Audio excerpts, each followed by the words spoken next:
Our Lord brought us together, June 21st, 2017. Right around New Year 2012-2013, I received a phone call from Harry Rusk, who was looking after Klaus and Sharon Pullman's home while they were away visiting relatives in northern Alberta. Harry said that my name was on the list of people to call if he encountered a problem while checking their home. He told me that the water wasn't running, and he was afraid the pipes might freeze if the water didn't keep moving. I told Harry I would get a few tools and be right over. Now here is the interesting part. I crawled into the crawl space and tested all the electrical lines and connections, and all seemed good, but the pump still was not working. There was nothing more I could do, so we agreed to just leave it and wait for Klaus and Sharon to come home in a day or two. When I checked with Klaus the following day, all was good. Pump and water worked properly. Strange. Maybe not. Although Harry and I did not solve the pump problem, we became good friends that night and began visiting.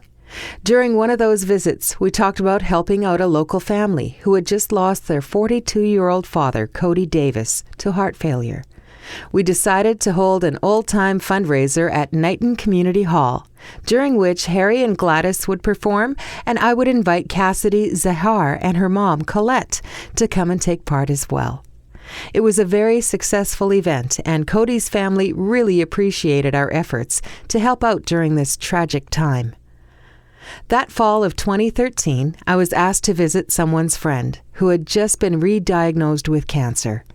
I went to visit Amber Werner the following day, and a couple of days later, Harry and I went back to Amber's to pray with her. Even though Amber was given just a short time, she was working on her final service requests when I first stopped in. She is still putting one foot in front of the other 4 years later. It wasn't too long after that we decided to hold an appreciation concert in St. Paul for all the volunteers who helped raise funds for the 3 families most affected by the tragedy in which a car came crashing through the school windows and landed on top of 3 girls in grade 6. Megan Wolitzki passed away the following day. Maddie Guittard passed away 4 years later, and Angeline was the only one who returned to school. We did have to postpone the concert as Harry suffered a stroke, which affected his voice just a bit.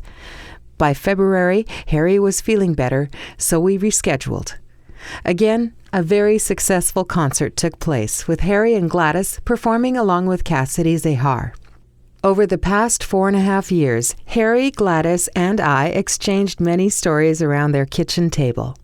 We have taken on a few projects together and had fun helping others who need a hand up.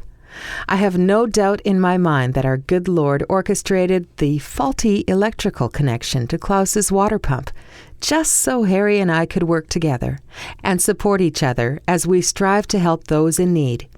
Each time I sit at Harry and Gladys's kitchen table, I can't help but feel an honor to be working with such a giant in the music field. You see, Harry has performed at the Grand Ole Opry in Nashville for 22 years and has received accolades from many sources. Harry is a member of the Country Music Hall of Fame and the Country Gospel Music Hall of Fame. We never know what our Lord has in store for us, but we can be certain the journey is well worth any effort we put into His work.